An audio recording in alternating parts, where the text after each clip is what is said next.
What's going on, everybody? Welcome to another edition of the Talking to the Adult Benfica podcast, episode number 213. Tonight, on a special night, we wanted to make sure that we recorded this after the transfer window closed so we could cover everything on a transfer market Benfica related. Don't expect us to talk about Merdovic and with me tonight. With me tonight, Cristiano Oliveira. Como é que estás, amigo? Tudo bem? What's going on, everybody? How you guys doing today? Good. And you with us also, you might know him as the Canadian Emplastro, Sergio Oliveira. Sergio já foste. What's going on, buddy? What's going on, everybody? What's up? But we're in the official jersey today. I got the Tricampeões scarf going on today. Just to remind everybody who the real champions is. I'll tell you one thing. Há campeões do inverno, há campeões on the transfer window, and then at the end of the day, there's campeões at the end of the year and day, and that's who it is. That's us, right? Everyone keep that in perspective. That's right. Right. So on tonight's podcast, we will look back at the Nacional game, which happened this past weekend. We'll also look at the transfer window, as I have said, and we'll look ahead to Aroca. I know it's a couple weeks away because we have an international break, but I'm still deciding whether we're going to have a podcast next week since we're not going to have a game this weekend. So we'll have to see, and we'll also look at the Champions League drawing. We might have to do a podcast just to talk about Pop 6 performance with the national team. You know, we haven't seen him play in a while, so we might have to discuss that. He's nice and fresh. Fresco, guys. The best tweet. The best tweet I saw today was that Eluseo got transferred to the Loja dos Espetadas today. I think that was what they said. I don't appreciate. All right, nothing that has to do with Tarapin and Pop 6 was not nice, guys. You know when you go to the padaria and you get the bread and it's nice and warm. That's Pop 6 right now. It's nice and fresh. All right, let's get right into the Nacional game. Benfica traveled to the Madeira Island. No fog, no fire. We're able to get the game underway. I'll give you the 11. Júlio César was in goal. Semedo, Lilu, Lindelof, and Grimaldo were the four in the back. Feza and Horta were in the middle. Salvio and Pizzi on the wings. Jonas and Jimenez. So the biggest news here was the fact that Jonas got called to this game.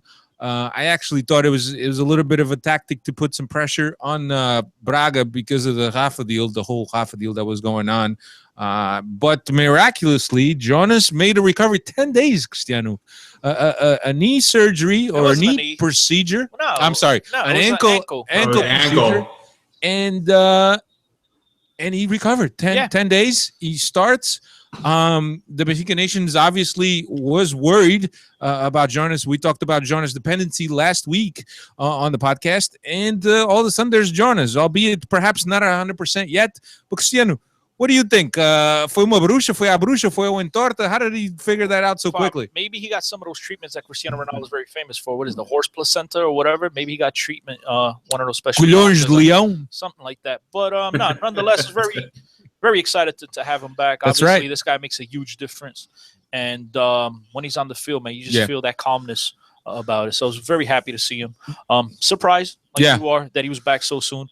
But nonetheless, very excited that he was back. And Sergio, last week we spoke about that there's enough depth on the squad that there's changes that can happen. And those changes, there's guys with quality waiting on the wings for their opportunity. And sure enough, Rui Vitoria made some changes, left out Servi, brought in Jonas, left out Mitroglou, who hadn't been playing all that great, brought in Jimenez. And look, it wasn't by any means a very stellar game by Benfica. I would say it's a game that was probably comparable to the one we had played the weekend before. But I think Jimenez offers a little bit of an improvement. I think that Jonas obviously is an improvement. And then we got Salvio. He got Salvio almost, having a renewal, a revival, if you will, of his career at Benfica after a big-time knee surgery. Sergio, how did you see the changes that Rui Vitoria operated for this game? I saw the changes positively because, Jimenez, he gives you a little bit more mobility up front. Mitroglou he's notoriously a slow starter at the beginning of the year. He'll pick up again at the latter end of the year. He'll regain his top spot. But it was good to see Raul there because Raul gives you that mobility. And you made a comment before we jumped on here that even at the 90th minute, he was moving, he was attacking the ball, and you saw that on the third goal. He surprised Washington from the back, stole the ball, and scored. He was the best player on the field by far. So, I think Rui Vitoria made a good decision there. He obviously saw that there was going to be a pretty difficult game going to Nacional, going to Madeira is always difficult, and you would probably need that mobility up front, especially on the counterattack. So I think it was a good call by him. Yeah. Like I said many times here on the podcast, you could question many things about the great Raul Jimenez, but the one thing no one could ever question is his heart and his commitment and his effort on the pitch. And like you've mentioned before, you saw that in the 91st, 92nd minute, whatever it was, the guy still battling for the ball as if it was the first minute of the game. So, that's one of the good things, one of his strengths right there for sure. Yeah, and Salvio really coming to his own. There was a lot of talk about possibly him heading out. Benfica having him on the market. We don't know if that's true or not. Those are what the papers were reporting. But now, all of a sudden, we see a rejuvenated Salvio, captain. The guy loves the club. There's no doubt about it. If you follow him on Instagram or on Twitter, you know that he loves the club as well as his family. His kids were born in Portugal. So didn't know that. It's a guy that feels the club. It's a guy that's coming into his own. We feared for the worst. We feared that we weren't going to be able to get back the Salvio that we had before his knee surgeries. But now all of a sudden, we see a Salvio that's coming into his own. Getting closer to what we saw before he got picked up all those injuries. This is a guy that when he was at the top of his game is a very good player that has the experience of the Argentina national team, La Liga. I know certain things didn't work out with Atletico Madrid, which therefore led to a second stint at Benfica. But this is the type of player that when healthy, he's a special player, and he has the ability to create for himself, just like create for other players around him. So we know that this player is a special player. And again, when healthy, this is a player that wouldn't last too long in Portugal. So at the same time, we're very lucky that he did pick up those injuries because he probably wouldn't be on the roster right now if he were healthy. Yeah, absolutely. But talking about another guy that even healthy, Pizzi. Cristiano, I know that's one of your favorite guys right now, but he is very frustrating to watch. He's a guy that maybe plays good for 2 minutes and then for the next 30 minutes he só faz merda. Não dá uma pra caixa. I mean, I think I've said all I have to say about Pizzi in previous pods. I mean, I can only knock this guy so much. Yeah. But again, he's the type of player that he'll pull stuff off that you're like, how the hell did he do that? And then like the simplest of simple things, you just can't connect. And it's very frustrating because you like to think that a player of his caliber could at least finish those reasonable and those average plays that you expect from an average player. But it's very frustrating to watch at times. When he pulls stuff out of his ass, he's phenomenal. But for the most part, this is a player that, in my eyes, struggles with the ball at his feet. Yes. I see what he's trying. We talked about this, man. I don't want to be repetitive here because I've said this many, many other times, but this is a player that it seems to me that his mind is way ahead of his ability, way ahead of his feet. Because I see what he's trying to do. Then again, I'm on my couch, so it's a lot easier. But I see what he's trying to do, but he just doesn't have the ability to pull certain moves off. But I've made this joke to myself and maybe Steve and Peggy. It's a bit inappropriate, and I apologize if I offend anybody. I'd compare Pizzi with Stephen Hawkins, really. I mean, the mind is brilliant.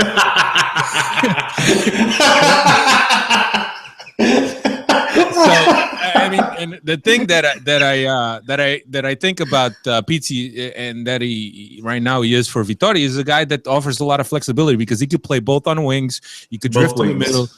He could drift to the middle. Could help out in the middle. But I mean, is a guy that at times lacks a lot of ability. Yeah, but he's a guy that knows exactly what it is that Rui Vitoria wants out there. And so, I mean, many people question us here at Benfica Podcast in our own personal Twitter accounts.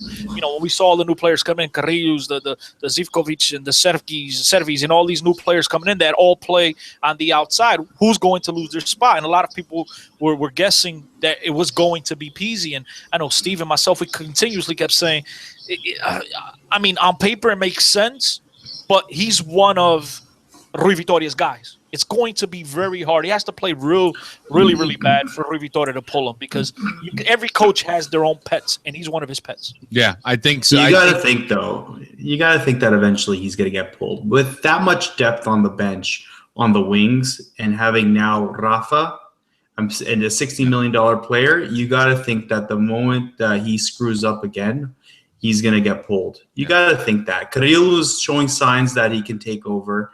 You got Rafa now. And Servi, I think it's too early to make Servi a starter. I think Servi's going to evolve into a starter eventually. Maybe not this year, probably next year.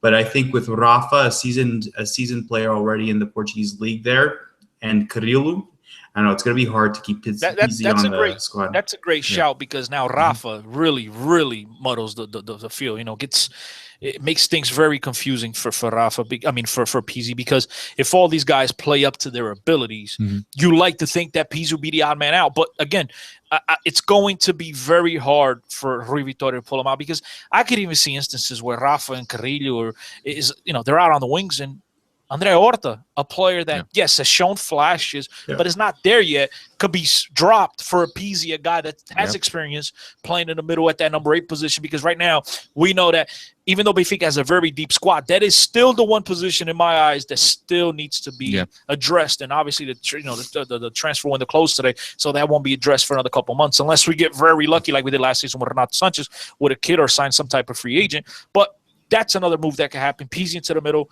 Horta into the bench. So it'll be very interesting to see what happens. But I just have this hunch in me that he's one of Rui Vitoria's guys. And unless the guy's playing really bad, he's going to be one of his guys in the starting 11. Yeah, I think the reason for that is perhaps that Pizzi is the guy on the field that interprets Rui Vitoria's game ideas the best out of all the players, really. He understands the system. He might be the only one that knows what his idea is. He understands the system. He knows where to go. He occupies spaces. He doubles up on the midfield when we're in inferiority.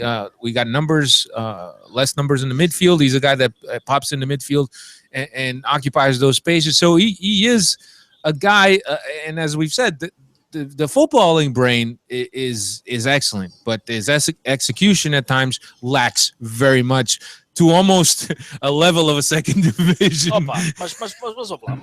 We have very exciting news. We're trying to get through this week's game because get it. We're get into Rafa, and we're spending 20 minutes talking about Pizzi. Yeah. Come on, man. So we're just giving you the lowdown, ladies and gentlemen. We're just telling you what we see. You might not. There's guys out there that love Pizzi. He's the guy that hits all dead ball, all the free kicks. One of our boys is good in server. love with him. And there's guys out there that, for them, Pizzi is the first name on the roster. They vouch for him. We had one of our boys tell us that after Jonas, he's the second name on the list. There you go. Which absolutely shocked me. But then again, não podemos ser todos perfeitos. We all got our own likes. Opiniões é como custo, toda a gente tem. Pois, tem razão. So we benefited from an own goal in the 17th minute, a ball hit by Pizzi, a scandalous miss by the Nacional keeper, and the defenders. And then the defender just hits his head on the ball, and it's in. It wasn't shin, his leg. It's something. I don't know. But it counted. It was something that we had been talking about. When Benfica scores early, then there's that pressure that gets relieved. When Benfica doesn't score early, and they let the other team grow in the game, then Benfica struggles. Again, I'm looking at this game, and as Steve said last week, we're having problems connecting the sectors. We're missing that number 8 that we had last year in Renato Sanchez. And quite frankly, this is something that worries me, the lack of that true number 8. Like I said, I don't think Horta is a number 8. I think Horta is more of an in-between lines guy. I think right now, definitely Jonas is a better in-between lines guy than Horta. And maybe Horta will be ideal to play in that two pivot system, but that's not the game idea that Rui Vitoria has. So we'll just have to see what happens with this 8 position. But we definitely need a guy to be able to connect this. Horta to me is more of a center mid. He's not a defensive center mid, nor is he an attacking center mid. He's more of a guy that likes to play in the middle. But for this Benfica team, like you've mentioned, it's too much space, way too much space in between the forward line and the midfield, because I guess he's accustomed to coming back and getting the ball. So therefore, he leaves a lot of open space in the middle, and I don't think he does enough to get himself involved in a game. Like I mentioned after the first game when I seen him play live at Tonella, I thought that he was a good player, but I thought that he needed to get himself involved more. I don't know if that's a coaching decision, or if that's just him because he's young. He's a player that's still very green. I know he has experience at Vitória too, but this is a totally different beast. This is Sport Lisboa, Benfica. The business comes all muito mais pesado. It's a lot. So he's got a lot to learn, but a player that has got a bright future ahead of him. Just not sure if it's his time right now at Benfica. Definitely, he's a guy that. Go ahead, Sergio. It'll be curious to see. We haven't spoken about him, but Danilo. It'll be curious to see what Danilo brings to the table, because I truly believe. I believe Danilo will be our number 8. I think he's a great option. We haven't seen him at all because he was a late signing, and obviously Braga delayed his papers for whatever reason.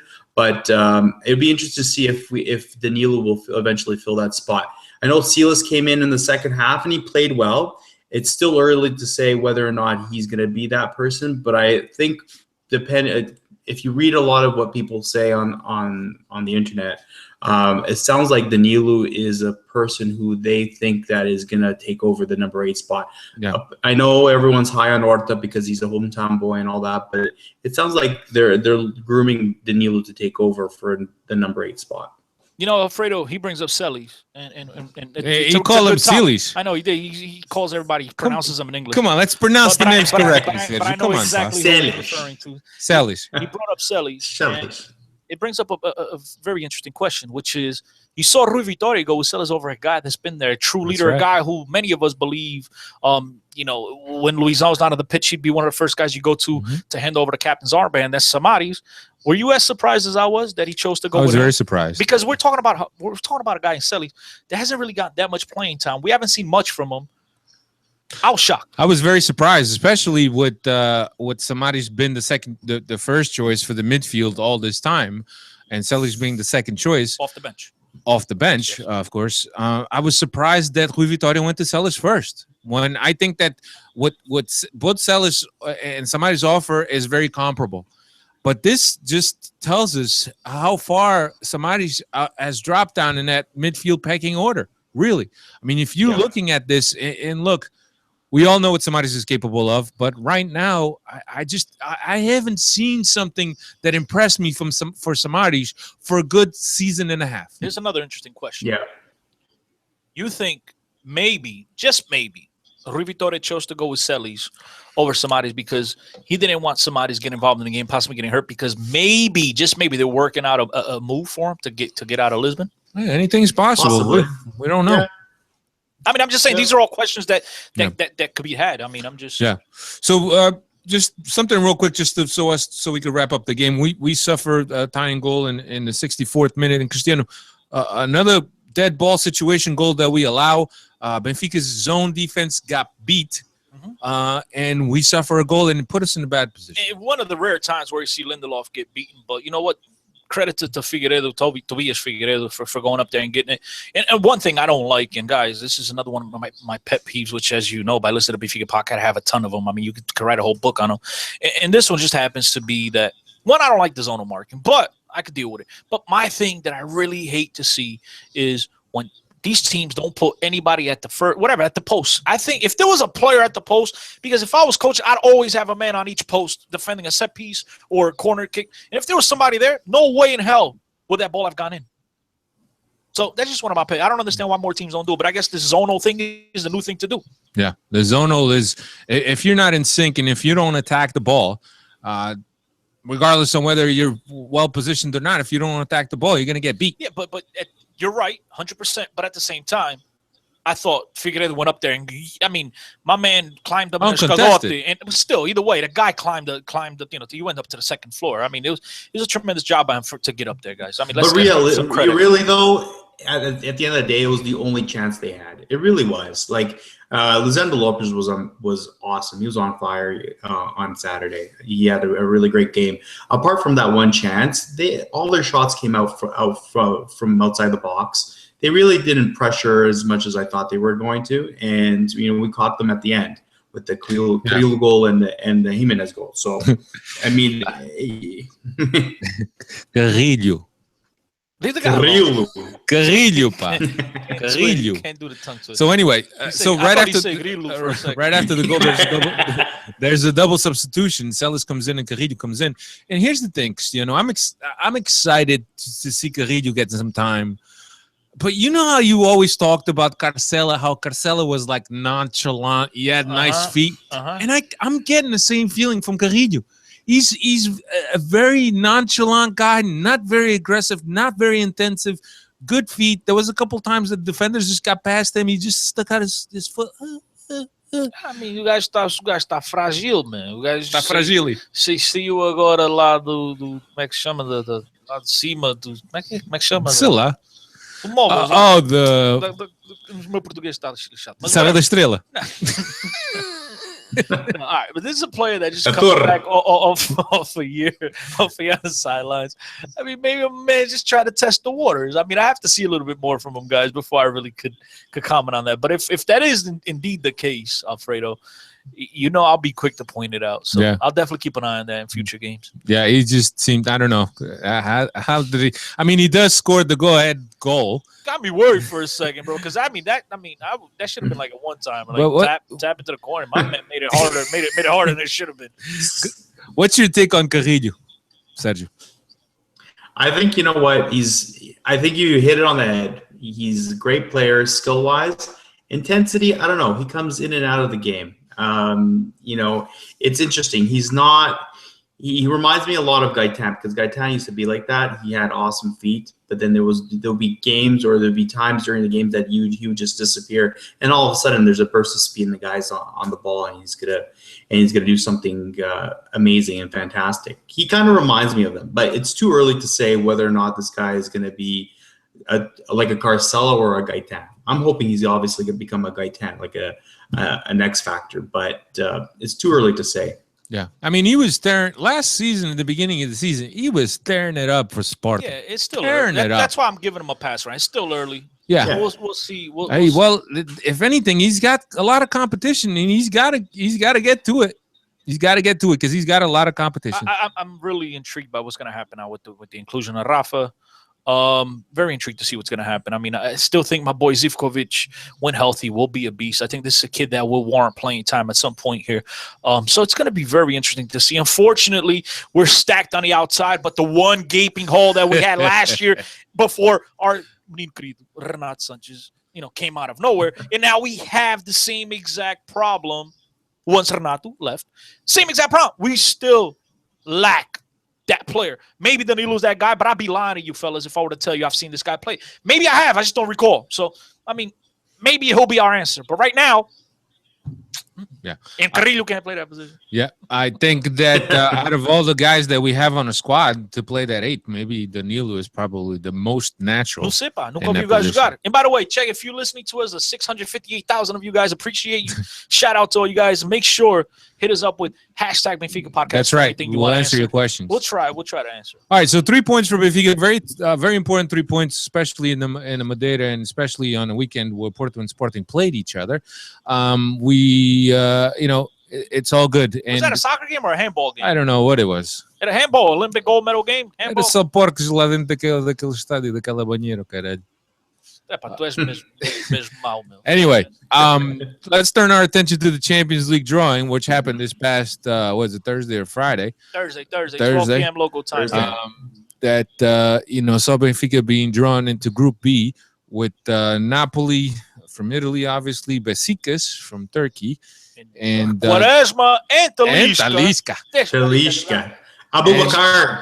Abubakar just got there now. Nobody cares about that guy. And see how I can pronounce his name perfectly? Abubakar. And Dinamo Kiev was the other team. Three very good teams. Cristiano, let's just three very good teams. Yeah. Well, three along with Benfica, so that's 4 good teams. This is one of those groups that I gotta be honest. I mean, I love my Benfica, but if any of these 4, pick 2, and they come out of this group, I would not be surprised. It's a very, very, very even keel group. And if you guys want a better look at this group, check out my boy Neil Fernandez, who just had a fantastic article on the Benfica group preview. So check them out. Planet Benfica. Planet Benfica. Yeah, our boys at planetbenfica.com.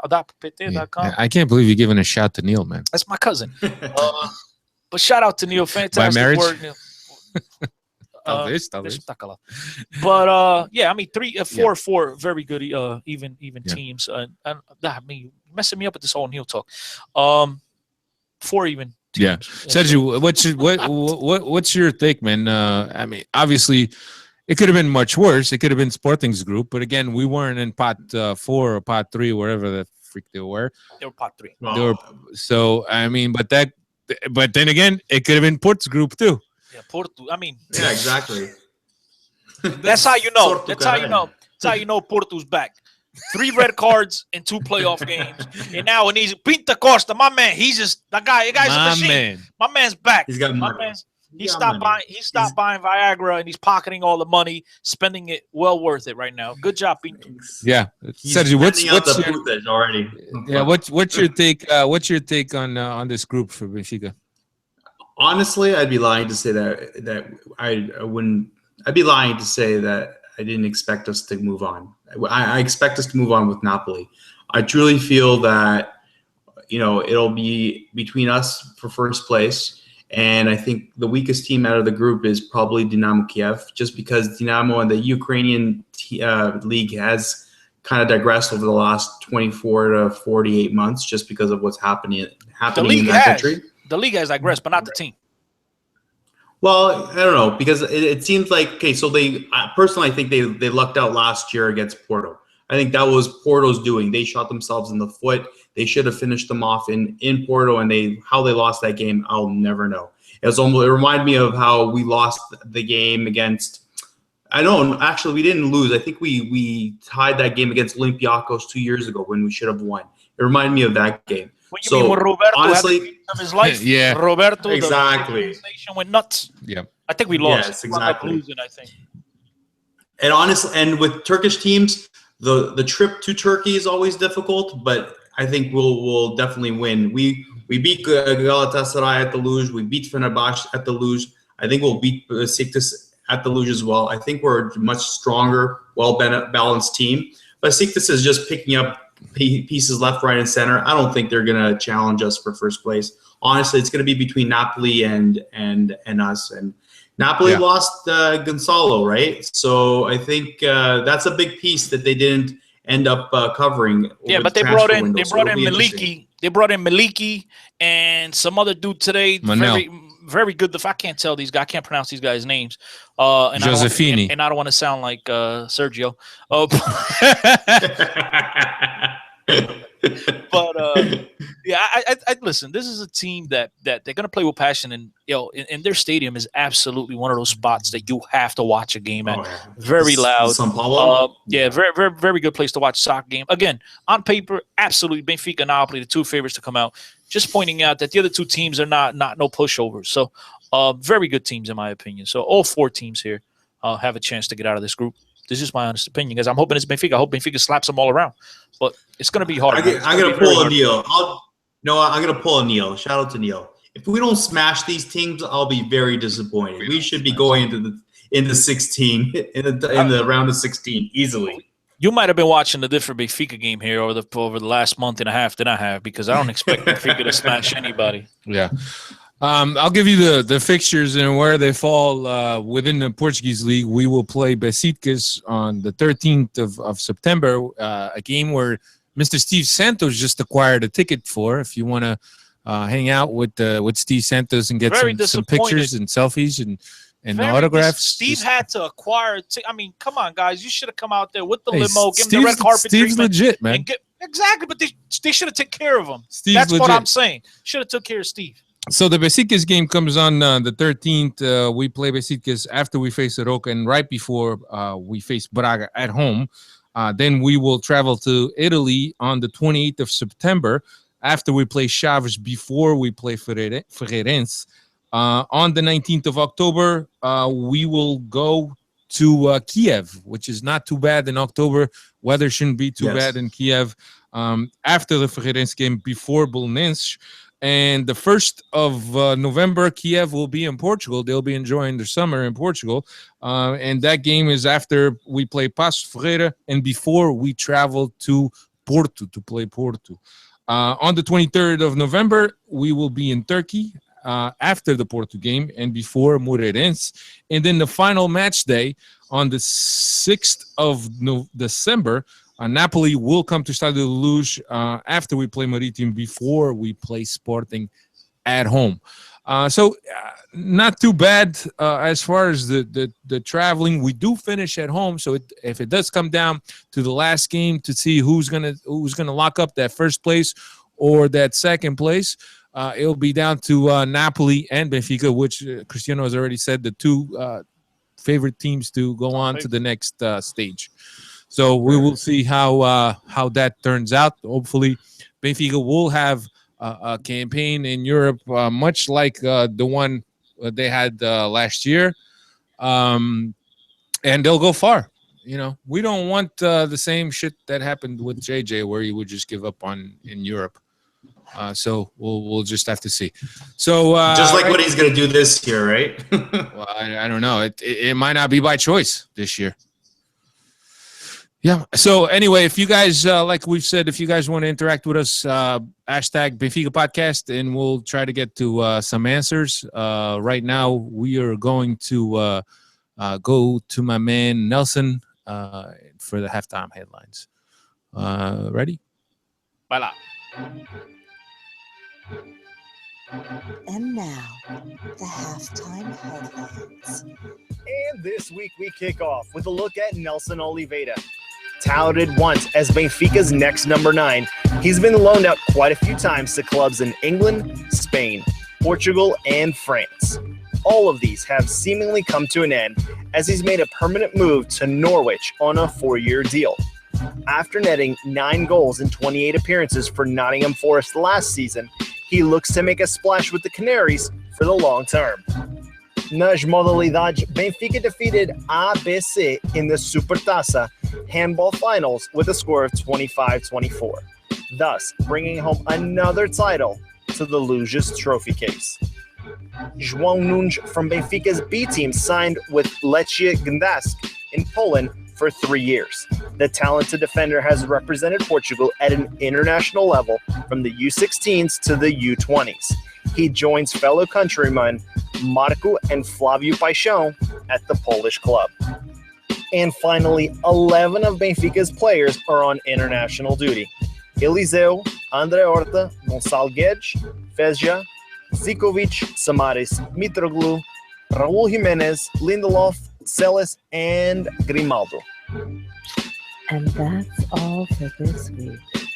All right, good job, Nelson, as always. It kind of segues into the transfer segment that we have up next. So here we go. So transfer window just closed a couple hours ago. And the biggest story, obviously, was Rafa. And it's been quite a telenovela, if you will, for the past couple of weeks with this Rafa thing. Signs, doesn't sign, their commissions, everything's agreed. No, he's not coming. Yes, he's coming. Maybe he's going to Sporting. Maybe he's going to Port. Apparently, Cristiano, he said no to Sporting. Apparently, but that could all be BS from the newspapers just to stir up action. And a Benfiquista reporter trying to, throw a dagger back at the Leões. You never know, man. I don't believe any of that crap. The one thing I know for sure is that about 2 weeks ago, a source reached out, told me that this was a done deal. And I tell you, I started to doubt it a couple of times. And this guy, you doubting your sources, dude? Yeah, this guy kept hitting me up. He kept laughing at me like, bro, just sit back and enjoy it, man. He's going to be a Benfica player. And you know what? I tip my cap to you, sir. 100% correct. Because at the end of the day, you made us sweat, but at the end of the day, he's a Benfica player.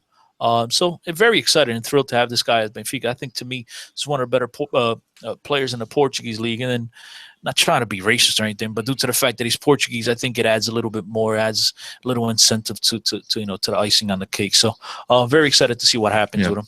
Is this the biggest the biggest transfer within Portugal? Yeah, 16 million becomes the new transfer record for Portuguese teams doing business with one another, surpassing João Moutinho from Sporting to Futebol Clube Corrupto. Maçã podre. Yeah, so new deal. Now, I got to tell you this much. I was watching the Benfica TV today, trying to see what the hell is going to happen. Because, as I mentioned, started having my doubts, and my source kept telling, sit back, kid, relax, have a beer. It's going to be a Benfica player to go. And I'm like, damn, it's midnight already. Dude, you got to relax. It's going to happen. So I started watching Benfica TV, and I saw everybody's movement. I saw the dumb smirk on everybody's faces. And I'm like, man, they know something. They know something that we don't know, and they're just holding back. And then obviously Benfica's English Twitter account said done deal and put a picture of Rafa. Posted a picture of Rafa saying done deal, and then Benfica TV came up like 10 minutes later, all late and stuff. Yeah, breaking news: Rafa's a Benfica player. But actually, Benfica. Everybody was saying that Rafa signed after Benfica's English Twitter had said it, and BTV was actually we can't confirm. Can't confirm. We don't know yet. And I'm just like, I guess they're trying to make it. I mean, I know it's a big club, but come on. It's people should be talking over there. They wanted people to stay tuned, man. They wanted the ratings. They wanted people to stay tuned and watch. That's right. So how much of this was already determined hours and hours ago? Like, you got to think, like, there was already word about it leaking out. I know I read it in Ojogu that he already had signed a contract. Serge, don't believe how much of that was already. I know, Serge, but don't believe in it, because for weeks now, every single, and that's the one thing I was getting ready. I was preparing myself to come on a podcast and absolutely rip them. That these guys are all trying to beat each other to the punch, right? And just writing bogus stories. Because to answer your question more specifically, I think everything was worked out between both clubs and the player. The problem was that somebody had to pay this clause, the percentage to the player's agent, to the wife. To the wife, no less. At the end of the day, let's just say the commission to the player's agent, and it was either Benfica who's going to have to pay it or Braga. And I think that, and I actually think that went down to the deadline. Believe it or not, I think everything else was just bogus reports by everybody trying to be the first one to say our sources, when everybody ultimately knew he was going to be a Benfica player. It's just a matter of when. So everybody trying to beat each other to the punch. Now, whether everything was signed between player and the both clubs, 100%. But that commission, that was the huge problem. That's why I started to worry, because I know the shenanigans that can happen going on in Portugal. And it wasn't I was doubting my source. It was just the shenanigans, man. When this guy's holding out, you know what I mean? This is a deal that should have been capitalized 2 weeks ago. Yeah. And we waited till past midnight. Let me ask you this. So do you think that the Markovic signing, had anything to do with us capitulating and saying, you know what, whatever the arrangement is, we'll pay the agent or we'll pay half of it or whatever. Something had to have happened between us and the agent for this to have happened, right? Do you think Markovic's signing with Sporting pushed us to that because it was an act of desperation, or was this clearly in the intention regardless of Markovic? I think that these clubs had both reached an agreement. The player made up his mind he wanted to be a Benfica player. Then it was just a game of chicken between the agent and the clubs. That's what it was. And it came now Markovic signing, I'm pretty sure it probably added a little bit of anxiety to everybody else. Because we see Sporting, yes, they lost 2 very good players, but they've also added a bunch of very good quality players to the squad. So it brought a lot of anxiety to everyone involved. And all that did is it played an the agent's side. It helped him. Right. So exactly. At the end of the day, I don't know who budged. I don't know who's the first one to blink. But at the end of the day, I'm willing to bet that player got his commission and Rafa sealed his deal to Benfica. I just can't confirm who it was. Yeah. Right. At the end of the day, trust me, Benfica laid it out. They opened up the courts to the Bolsa. Yep. Oh, for sure. It was a game of chicken. I definitely like the shout that you guys are saying that the Markovic acquiring by Sporting was something that made people anxious. Said, we need to seal this guy, because I think in a way what went on for the past 2 weeks, if we close out the transfer window and we don't sign Rafa, it would have been a huge letdown. A huge letdown. Huge letdown. Huge letdown. Every day, everybody's refreshing their browsers and going on Twitter to see when Benfica announced. And that was the aggravating part, because every day, every single newspaper, Portuguese newspaper, Rafa, the Benfica é hoje. É hoje. Pode assinar hoje. Pode assinar hoje. É hoje. Oh, and then, because he stayed in Lisbon. No shit. I mean, the guy had a report to the Portuguese national team on Monday, so I go back on Saturday, guys. I mean, but you know what's breaking news? É para assinar com Benfica. Of course, the deadline's on Wednesday, so one way or another, we're gonna know. It was just a bunch of dumbass articles that people try to get clicks, and it worked because obviously they used it as bait, and people clicked all day. I think aside from the great player, we're getting a player that's familiar with the Portuguese league, as we've said already here tonight. I think that the thing that kind of tickles my fancy is the fact that he said no to Porto, and apparently he said no to Sporting. Yeah, but if you listen to reports, if you listen to, again. All he wanted was to come to Benfica. No, because if you listen to BS rumors, right, he's a Sportingista. Suppose, I don't know. Sporting, quem disse isso, pá? Again, this is. Can't confirm nor deny. No, it's not one of those. Just what I read on Twitter and people going back and forth, and you know, in the comment section after every article that Benfica. And so, like the other day, the kid from the Benfica kid from the academy on Sporting B Porto, he tweeted out Clube Meu Coração, and all the Benfiquistas ripped him. And then people were like, so what are you complaining about? Rafa's a huge Benfiquista. No. I mean, huge Sporting. Não é nada, pá. I'm just telling you what I read. Não é, man. É impossível. Just like I read Smith from Sporting is a huge Benfiquista. But at the end of the day, he's a professional. And there's nothing wrong with that. I don't think there's anything wrong with that. Yeah, I just think as long as you ain't tweeting support like that kid did, but he's a young kid, so but I forgive him. I think that if he said no to Porto and he said no to Sporting, I don't care. He could be from Estoril. Yeah, but we don't know. We don't know. I mean, that he preferred us. He looked at our project and believed in our project. He looked at our coach and believed in our coach. He didn't want to go get yelled at. I think Sporting. he's just like looking at himself in red and white, and it was easy to just keep all his gear. He didn't have to get a whole new wardrobe. He probably has a red card that now he will be allowed to drive into the Seixal. Imagine having a red car pulled up at Alvalade. Bruno César is charcoal black. No, mas ele foi, primeiro dia que foi à academia, he was in the red car and apparently got told off. True story. This was in the paper. It's true. I thought that's verdade, man. O gajo chegou em Alcochete à academia num carro vermelho no primeiro dia. The pettiness. I swear, and they told him. It's true. It's true. We'll sell that shit. I also see that one I never heard of, but I heard that they prohibited players from wearing red cleats. Yeah. No, the Bruno César. I swear, the Bruno César is true story. Really, I never heard. Anyway, I did see Bruno César in Vasco da Gama when I pulled up in Portugal. Get out of the airport. Unlike last time you and I were there, I did not get a ticket, but get on the Vasco da Gama and I see this car just. And I'm going pretty fast. You know, I'm not a slow driver. You know, Alfredo will attest to that. The car's right, and so I moved to the middle lane, and all of a sudden this Porsche flies by me. So I'm sitting there and I tell my Mom, that's a Sporting player. She's like, how do you know? Alcochete, this is where Alfredo's from, by the way. Alcochete. I'm like, this is the Academia. And I think Sporting had just landed. I think they were in France the night before. And I'm like, watch this. I speed up, man. And I get my little rental car to pull up next to that Porsche. And he's looking back, like twisting his neck, like, who's this crazy ass guy catching up to? And it was Bruno César. The steering wheel shaking like hell. You couldn't go any faster. Yeah, but I think he was shocked because he was. My man's going like 170, 180 kilometers. And I'm like, I'm going 200 to catch up. So he was like, who the hell? And he was like twisting his neck. And then we both get out because I went to Alcochete. I wanted to say hello to your dad and whatever, which I didn't have. I didn't get the privilege to do so because it's still early. But yeah, I got to see him. So it was kind of cool. And I'm like, it had to be Bruno César, black, charcoal black with yellow ass rims. So, I mean, it fits the club colors. Yeah. So that's anyway, funny though. Red car, get rid of it. Also on the transfer window, as Nelson has said, Mr. Nelson Oliveira ended up at Norwich on a permanent deal. João Nunes, who was back for the B team, ended up at Gdansk from Poland. Carcela to Granada. Benfica is keeping 25% of his pass. Apparently, the deal 4 million. I think. I don't know if Granada has that type of money. The only they do. Come on, Granada just on television rights. They get more than that, guys. Come on, they get like 25 or whatever. But the only sad thing about this was that this transfer didn't go through while I was there because Benfica would have saved money because I would have personally driven his ass to Granada.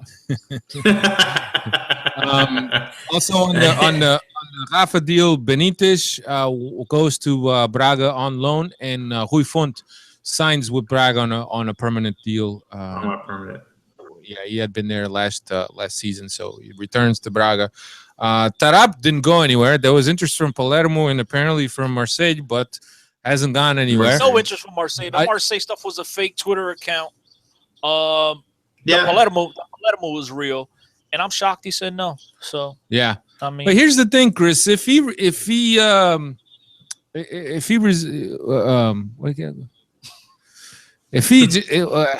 and I'm looking for the word and I can't find it. If he rescinds his contract with Benfica, will he be able to sign with another team? No, he'll sign with another team quick. He just won't get that type of money. Right. Like Jonas, we signed Jonas after the transfer window was done because he was a free player. So in essence, Tarap could go sign for somebody. Yes, once Benfica, if he resigns. If he rescinds this. Well, Benfica has to terminate his contract. If they come to a but you have to pay him $8 million, right? No, you have to pay him $8 million. Benfica's not going to pay him $8 million. Exactly, and that's why he won't go anywhere until his contract expires. Maybe the final year. Now, I don't know what the circumstances were here, but according to reports, and again, a bunch of shit out there, so depends what you read, but it was a loan deal, and I don't understand why he didn't go there. Maybe Benfica said, we're not going to pay any part of your contract. Well, and Palermo said, look, we're not going to give you 2.5. We'll give you 1. And he said, for what? We'll pay you in pita bread. Yeah, and I'll stay here. I'll stay here and get paid the $2.5 million. So, I mean, either that or you could spin it in a positive way where he said, you know what? I signed a 5-year deal here. I'm going to conquer at this club, and I'm going to sit here and fight for my spot, which probably doubt it. Having spent 2 weeks in Italy, I'll tell you right now, he probably got wind of the fact that Palermo was in Sicily and the mob's there and he can't fuck around. So he wouldn't be able to go out at night. In Portugal, he can go wherever he wants and no one's going to touch him. They'll take a couple pictures here and there, post it on social media, but no one bothers him. Yeah. Exactly. Yeah, so I think that was about it as far as the transfer window. There was a rumor that Gonçalo Guedes might have been headed to Valencia, but nothing was announced. Nah, that was invented. During the transfer window or before the close of the transfer window. So that didn't Gonçalo Guedes to Valencia. I got to be honest. I was hoping that happened because even now with Rafa, I really struggle to see where Guedes is going to get playing time. Yeah, it's gonna be tough. It's gonna be tough. So anyway, that was the transfer window for Benfica. Cristiano, Google left. Now that Google and Lola, he went to Rennes. I can't remember Rennes.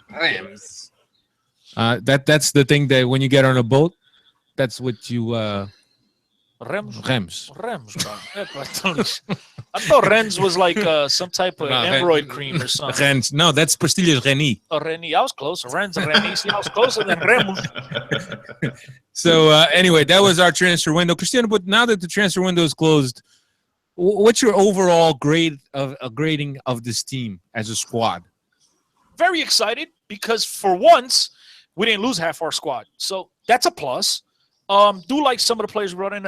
Excited to see what Carrillo brings. Obviously, Rafa today made me sweat, but he's on board. Zivkovic, my boy, who I think will be a sensation at the end of the year. You could obviously make the case for a couple other players on the roster.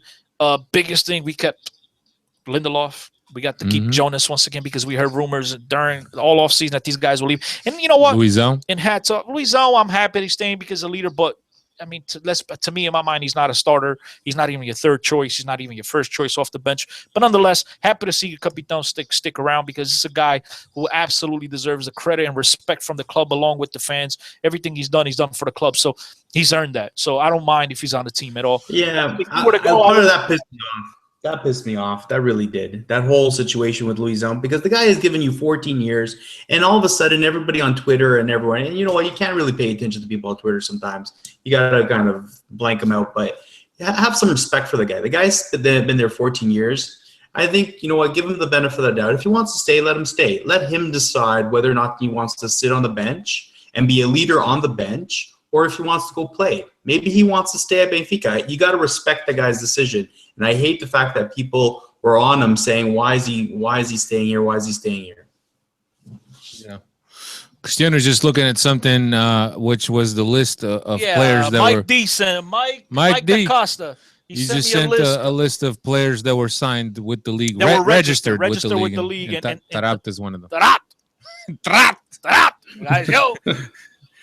So anyway, Sergio, how do you grade this team? Well, I wasn't finished. Oh, yeah, Sergio interrupted you. Sorry, Sergio pulled a me. Vai lá, Sergio. Acaba tu, fala tu. So I can think you later. I would give it a B+ right now, just because the middle. You guys already pointed it out, obviously, number 8 and number 6 as well, because I don't think we have the depth at number 6. Because if Fesha goes down with an injury, who do we have to replace him? You could play Samaris, you could play Samaris, Celis, you could play Danilo. Sally, but they're all unproven. They're the same. It's the same guys who are playing number 8. So we don't really know. Samaris. You guys just said he hasn't even played a decent game in a year and a half. The last game I saw him play at number 6 decently was against Porto at the Dragão when Lima popped them 2 goals. So it's been a while. So really, the middle is our weakest point. No, wait, give him a second. Christian, you want to run through that list? Judilson, Jaciara, Pelé. So here's the list of guys that were included, that were registered in the Liga today, and the guys that left. So Adel Tarapt, Alexis Frank Jules Scholl, Quem é esse gajo, pá? João Nuno Pinto Lima, Romário Balé, Jadilson Mamadou Tancaro Gomes, also a.k.a. Pelé. Jacinto Leite Capelo Rego. So I was excited about this list until I see here Bilal Ochik. Yeah, you know who that is. Yeah, that's I know. Tarap's little cousin. No, I know he is, but the fact that he also got registered leads me to believe that it means jack shit. You understand what I'm saying? Yeah. That's what I'm trying to say. Who else you got? And then Vinicius de Lima Ferreira, transferência internacional. I don't know what that means. Nuno João Oliveira Gonçalves, transferência nacional. Don't know what the hell that means. Foi-se embora, pô. Yeah, probably. Okay. And Rafael Alexandre Guzo, I'm thinking, transferência nacional. No, this is nacional. So whatever. Big story here is Tarap, Pelé, Jadilson. Jadilson. These guys are registered. So that means that if Tarap behaves, he pulls his weight at practice, does what he has to do, he technically can't play. So Rui Vitoria will have him at his disposal. So that's big. He'll be our number 8. You watch. He'll be our number 8. Não digas isso, man. Ceguinho diz. Now, to finish your question, what do I think about this team? Team with a lot of options. To me, the biggest deals were those that did not leave the club. But they did acquire a lot of quality players. But still, like I mentioned before, until I see what's up with Danilo, I'm not sure we have that same player, the type of player that we need to play in the Rui Vitoria system at the 8 position. All right, let's go to your Twitter questions. And I'm going to start with my golf adventures. And he says, Eu sou Moraes from New York. And he says, with Jonas and Mitro/Raul staying where they are, where does Rafa go? Pizzi's spot or Nico's old spot? What? Say that again? So with the forward staying as they are, Jonas, Jimenez, and Mitroglou, where does Jonas fit? Does he fit in Pizzi's spot or Gaitan's spot? Rafa, you mean? Rafa, right. Well, right now you'd like to think it's Gaitan's spot because Pizzi, like we mentioned before, this is one of these guys that Rui Vitoria looks to and likes to treat as one of his boys. So I think it's more like I think he's more likely to play on the left wing. But obviously, if Carrilho's of the world, the Zivkovic of the world, and even Servi will have another chance. If these guys pick up their game and they're playing at another level, you're gonna have to do something else and find a space for Rafa. Yeah, Benfica holic at 4231 footy. He says, how would you rate our transfer window out of 10? I think that I'll rate it an 8 because we didn't go get the 8. If we got the 8, it would be a perfect 10, I think. But otherwise, 7. That was pretty good. 7. I think it would be 7 just because. Yeah. 8. I think we got deep. Oh, we got deep, but not like at a position that we really needed. Yeah. So that's why I give it an 8. No, it's not an 8. I mean, o que é que tu davas então? De 1 a 10. O que é que davas? 6. 7. You davas 6? 6. 8. I do like the players that we brought in, but it wasn't like we lacked those players at that position. What we lacked, and everyone knows we lacked, is a true number 8. And we know what else we lack, guys? Believe it or not, another striker, another box guy. But we got 2, and you know what? It's cold right now. Not both, but I would give it a 7 just because we got rid of a little bit of dead weight. We got rid of Talisca. We got rid of who else did we get rid of? I think we got John for another year. Carcella, Steven Victoria, our Canadian boy. We got rid of a lot of dead weight. Here's one that connects from my golf adventures. Does Benfica keep looking for a new number 8 for the January transfer window? And who out there would be a good fit? Not Sanchez. No, I mean, I think it all depends how the year goes, man. But you always look. You're always looking. Yeah. For young players, if the right guy, the right puck. Betancourt. So there was a rumor going out there that Enzo Perez would have been interesting. Come on, the rumor. That was that dumbass guy that all you guys were tweeting on Twitter. I want to slap you all along with him. Because that guy was tweeting like the dumbest crap, and you guys like, oh my god. Come on, dude. You know what? Don't even say. I gotta give a shout out to him. Give a shout out to him. I'm not even okay. I won't say his name, but he's one of our buddies here in Log V. When you do the editing, He was one of our buddies, and he purposely did it just to fuck around with them. And you know what? He started some shit, and a lot of that got traction. He started the Enzo Perez one. He started the Mangala to Benfica one. He started the Gedge one. I saw him. I said, because somebody that popped up on my. I said, who the? Oh man, you guys are messed up.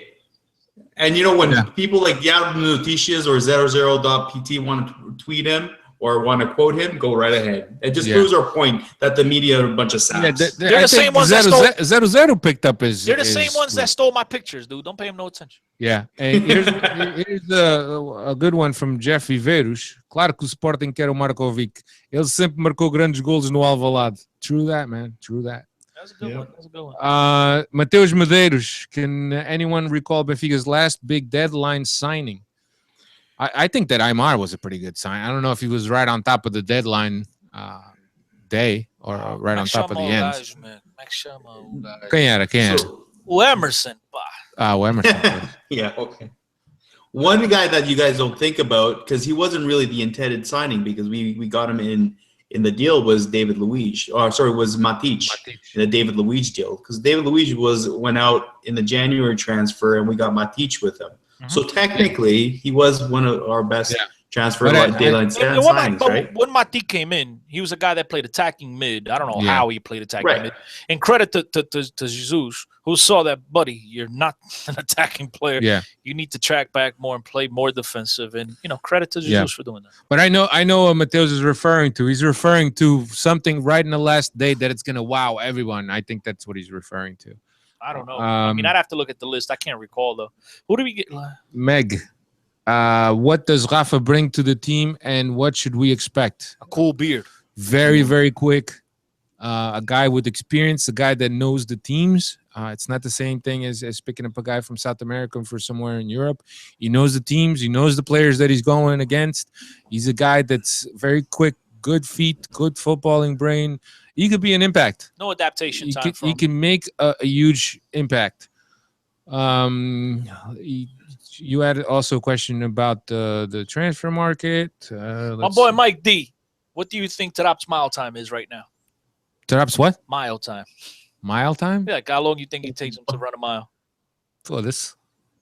7 minutes. No, you could probably do a mile pretty good. I think after a mile, he struggled. Depends the hour of the night. So depends the time of day. So would you say late 4s, early 5s? He doesn't have the endurance. Late 4s, early 5s? You talking about the mile, or you talking about what time he gets home? The mile. I'd say right in the middle. I used to run a mile late 4s, early 5s, depending on how I felt, if I had an attitude that day or not. Yeah. Like kind of like Tarap. Let's see. Eric Vesper, how do you feel about Markovic loan? Think we could cut him some slack because of where he is in his career right now? Eric, I was thinking about that. Maybe the choice is, he was told by Klopp, look, you don't fit here. You got to go somewhere. And maybe he looked at his choices when one was either going to Siberia or coming to Sporting, and he chose Sporting. I'll give him this. I'll say this. It stinks. not going to say originally it doesn't sting. It stinks. But this is a player that was at Benfica for 3 weeks, guys. I mean, he wasn't here for 10 years. Just 3 weeks, all right? And this is a player that you have to understand. You have to sit yourself in his shoes, in his seat. You have to look at it from his perspective. This is a player that had his best season under a guy named Jorge Jesus. A guy that he's very familiar with, a guy that will take care of his career and hopefully get him to the level that he needs to go. And so what better choice than a coach that he's very familiar with than Jorge Jesus? Yeah. So from that perspective, I totally understand. It stung, don't get me wrong, it sucks because this is a guy we loved, even though he stayed there a year. He could tell the guy was real Benfica. That seemed like it. Every time Benfica won a title, he'd go on social media and promote and be all excited, celebrate. And now he pulls one of these. But at the end of the day, we can't look at these guys like we're fans. These guys are players. At the end of the day, it's a business. Yeah. It wouldn't surprise me if he got a call from JJ. Oh, olá, Marco. Vem jogar que eu dou-te lugar aqui na equipa. I mean, I wouldn't be surprised at all. You gotta respect the guy. The guy wants to continue a trophyless season or a trophyless career after Benfica. So give him props for that. Here's one from Kevin Muir. Are loaned players allowed to play against their parent club in this Champions League? Yes, they are. Well, they are, but it depends. That's a very confusing one. It depends on the agreement on the clubs. Yeah, they're allowed to be. There's regulations. There's no regulation rules like in the Portuguese league now that they implemented that Benfica players can't play against Benfica. No, but if the clubs did agree, look, we're gonna send him on loan, but if we play each other, he can't play. That's all stipulations in the contract that I don't know. I don't have privy to. That's right. Matthew da Silva 6. What is it? Steve's cousin? Steve Santos 6. Matthew da Silva 6. Is Zivkovic healthy and ready to play for Benfica as he is on international duty? I mean, if he was called to the national team, I'm assuming he's ready to go. I think he's ready because that's a great point. He did get called up and he showed up and he's playing. Yeah. The question is, how advanced is he? This is a guy that had to sit out 2-3 weeks because of an injury. And right now, Benfica, with all the new additions and the fact that we mentioned before, there's 50 players on the wings. He's down the pecking order. So he might be ready. Is he game fit? Is he game fit? He's not game fit. He hasn't played a meaningful game in quite some time. So is he ready to step in? No, I don't think so. I think he needs a couple of games with the B team and then gradually get into the squad. Him and Servi are going to be long-term projects. They're not immediate X factors. I mean, Markovic was a different thing. He came in, he made an impact, but I think with so much depth down the wings, those two guys are at the bottom of the pecking order with Gonçalves. Don't sleep on Zivkovic. This is a player. This is a player that had a huge market. We keep saying. Who's been linked to Barcelona, Real Madrid, the big sharks. If he has any type of good season here at Benfica, don't be shocked to see him pull a one-year move just like Markovic did. Because at this stage of his career, he was much more advanced than what Zivkovic, than what a Markovic was. Yeah, we keep telling you. We keep telling you this here on the podcast. Here's one from Kevin. Should Rui Vitoria rotate the goalkeepers or keep Julius Cesar for Liga games? I think that Ederson will probably get Taça da Liga in the Portuguese Cup games if Julius Cesar doesn't get hurt. But the way Julius Cesar is, there's always a chance that he'll get hurt and Ederson will step in there. Barring injuries. How about play? Barring injuries, make a decision. Yeah. Whichever it is. If it's Ederson, you have to run with him. If it's Julius Cesar, goalkeepers are the type of guys that have to play every day. They need that comfort level. They need that confidence level. They need to get that rhythm going. And so you can't go game to game, guys. You can't do that at all. Yeah. Can you alternate between Champions League and the Liga? Yeah, you can do that. Ederson in for Champions League? Yeah, you can do that. You can do it because then they'll both be playing on the regular. Yeah. So, you could do that. Right. I mean, I remember a few years back, Maxi used to alternate with Andre Almeida. Barcelona used to do it with Bravo and Ter Stegen for 2 years. Yeah, and it's funny because Bravo won the Champions League 2 years ago, and I don't even think he got a Champions medal because he didn't participate. Yeah. Which is crazy. Yeah. Here's one from Mario, M.SLB. Rafa being Portuguese is important to a Portuguese club. Rafa being a European champ and going to Benfica is big for PT fans, for Portuguese fans. Yeah, I mean, I think that Rafa is a player that a lot of people recognize as talent, know that he's a talented player, and I think that every Benfiquista should be happy that we captured Rafa. It adds prestige, but guys, at the end of the day, I've said it here many times. I don't care where he's from. As long as the guy plays and performs, I really don't care because this is not a national team. This is Sportlisboa Benfica. E not modalidades. This is futebol clube do Benfica, pá. Yeah. Now, do you guys think that he eventually might replace Jonas if Jonas is sold? We think he's a more natural player coming out of the wings, but he can play behind. He can play, but different. But I don't think he. Look, come on, man. Joey's a special guy. He's a finisher. And the guy to play at the position. Oh, for sure. You got to have the finishing touch. I don't know if Rafa has it, but I do like him. I do like him a lot coming from the left wing. I do like him a lot. Kevin Melhor, does it seem like the talent on the B team is wearing thin? I don't think so because the B team gets fed juniors, and most of the time they play with a lot of guys that is still in their second year. And Zagolus just got promoted, baby. That's right. Zagolus played the last 2 weeks for them. So I mean, at the end of the day, I don't care as long as these guys are developing. I don't care if it's on a B team. I really don't care, guys. I don't care about the talent level on a B team. Yeah. Here's one from Justin Moore, and this one is for you, Cristiano. In honor of nosso grande capitão Luizão, can you guys give your best impersonation of him on tonight's pod? No, I can't. I have to practice it. Falou, cara. Feliz ficar aqui no Benfica, cara. É difícil. Você tá escutando as coisas aí no Twitter e tá aqui caladinho. Você sabe, é foda, cara. Foram 14 anos aqui. 13 anos, 14 época. Whatever. Eu gosto do Benfica. Eu gosto. Hey, listen, Capitão, man, he'll forever be a legend. So good for him. Gotta respect him. He'll have a statue outside Eusebio, miniature statue, but he'll have a statue outside. Yeah. Here's one from POR_soccer. He's a Porto fan, and he's part of the PT Footy podcast, if I'm not mistaken. Do you start Rafa next game? And which side of the attack you start or you put him in the midfield? I think he play. Do we start Rafa? No, I understood that, but which side of the attack or the midfield? Yeah, he's not a striker. He's not going to play ahead of Jonas or Jimenez, so he's only going to play on the wings. And I would put him on the left. I think it's too early. We're not going to see him start. You never know. Honestly, he's got to be familiar with the system. This is a guy that everybody knows. Look, you've sat here all show long and told everybody this is a guy that will have no adaptation time. He'll just come in. He's very familiar with everything.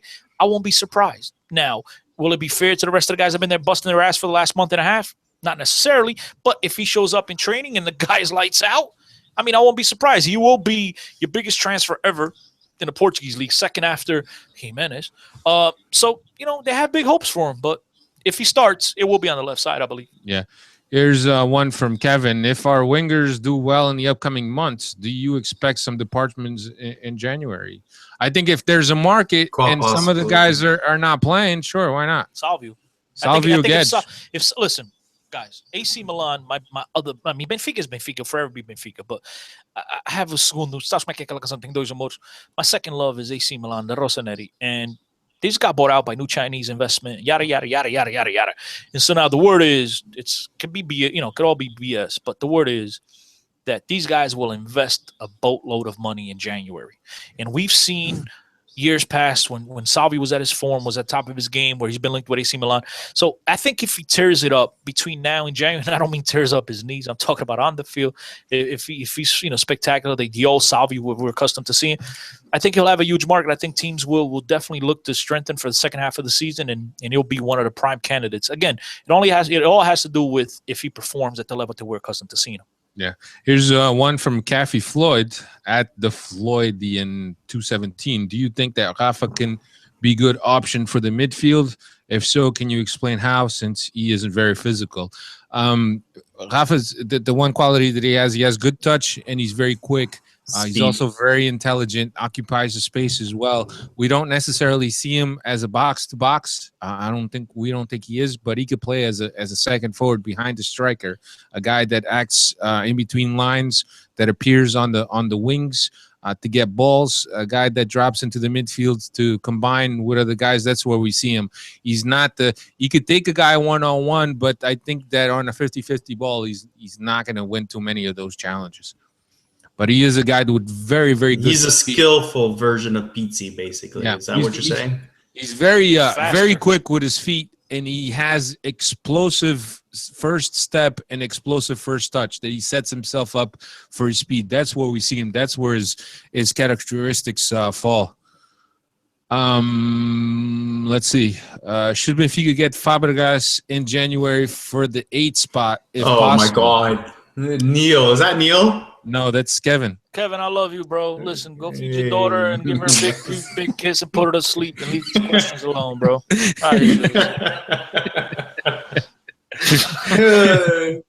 Is Canadians pa.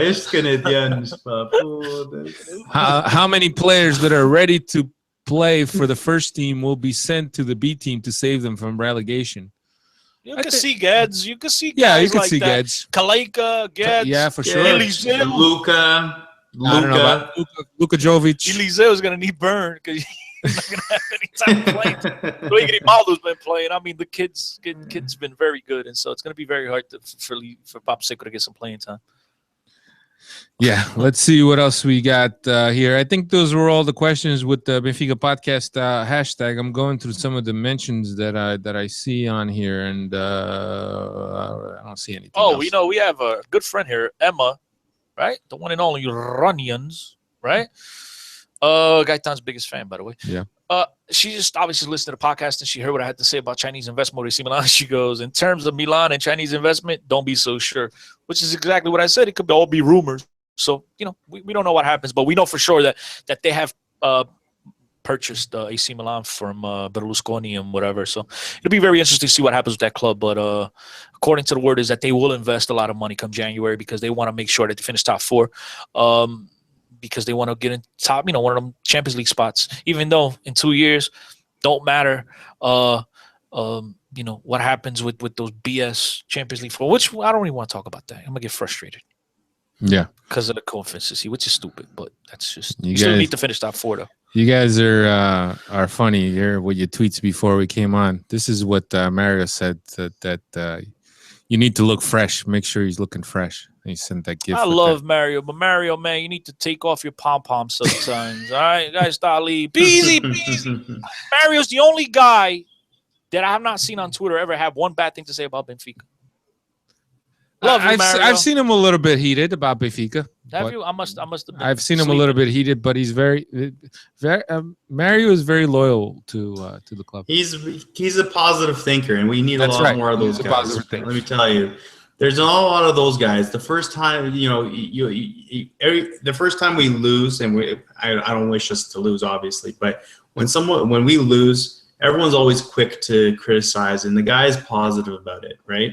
Yeah. So I got to give him credit for it. Yeah. So we got just to finish up, we got Aroca on the 9th of September. Tickets for sale, 30, 35, and 40 euros. Just letting you guys know, start saving up. And if you have to stop eating, if you have to stop eating, I advise you to eat. Vai comer. And go to a family's house, family members' house, watch on Sport TV or BTV. Yeah, okay, save yourself $40. That's right. 8:30 local time on Friday. This is ahead of the Champions League game against Benfica. So Benfica has brought forward the game, so they have plenty of time. Which will be a day game at 3:30, which I don't like, man. Are they playing the whole? Are they playing in 8:30? They're playing in Aroca. Are they playing in Aroca? Yeah. Yeah, they're playing in Aroca. According to 0-0, they're playing in Aroca. But still, 6:30 is still daylight out. 8:30, bro. 8:30. 8:30. On a Friday night, bro. 8:30. No, 8:30. Oh, I understood 18:30. I'm sorry. I take it back because I know that they're doing a lot more day games this year. I didn't like Porto Sporting day game. I don't like day games. I'm so accustomed to night games. I like day games. Don't like it. It's hard. And I didn't understand what the hell Porto was doing with the ugly ass yellow uniforms. But that's for a whole another podcast. Anyway, so that's all we got. Sergio, still better than that brown crap they had last year. It is. Sergio, anything you want to add, bro? What's give us your t-shirt shop there. It is benfica.spreadshirt.com. So I've got a bunch of new t-shirts on there. Feel free to browse and appreciate the support. because I'm trying to pay off an Italian trip that cost me a lot of money. And you guys could go on there and vote for their favorite shirt, so Sergio could send to me. So that's right. And speaking of shirts, my man here, Cristiano, is giving away some gear, some Benfica gear, and also Arsenal gear if you're an Arsenal fan. Yeah, it's got to do is follow. Once I get to 4,000 followers, 4,000? 4K. Yeah, I'm at 34, something like that. Whatever. So once I get to 4,000, I'll randomly select one Benfiquista and send you the shirt, man. That's right. And if you're an Arsenal fan, I'll send you an Arsenal shirt too. I mean, wait, sorry, I'm not sending an Arsenal shirt. I'm sending Arsenal team signed ball. All right. Wow. Yeah. That's big time. Yeah. That's big time. I'm still working and trying to get a couple more things for Benfica so I can hand out to you guys. But you got to step up your follow game. Yeah. Sergio, your Twitter. And not just me, the Benfica podcast as well. Your Twitter, bro. Sergio R_81. That's my Twitter account. So please feel free to follow me. And then if people want to catch you live, you could catch them at the Casa de Benfica on game days or anywhere where a Toronto TV station is doing a live recording from. You will find them there. At Benfica Podcast, at Tencio10 is Cristiano, at Steve Santos. Steve Santos is leaving this weekend for Portugal. Don't forget, hit him up if you want to get together and buy him a beer. Yeah, you guys don't come on, bro. You guys let me down. Making a Benfica podcast host buy a ticket, let him go out there and sit by himself. He's gonna go with João Gomes. João's a cool dude. I like João. Yeah, João Gomes is nice. João's a nice kid. Shout out to João Gomes. I don't know your tag. I don't know your name on Twitter, but Planet João_Gomes. I think. I don't know.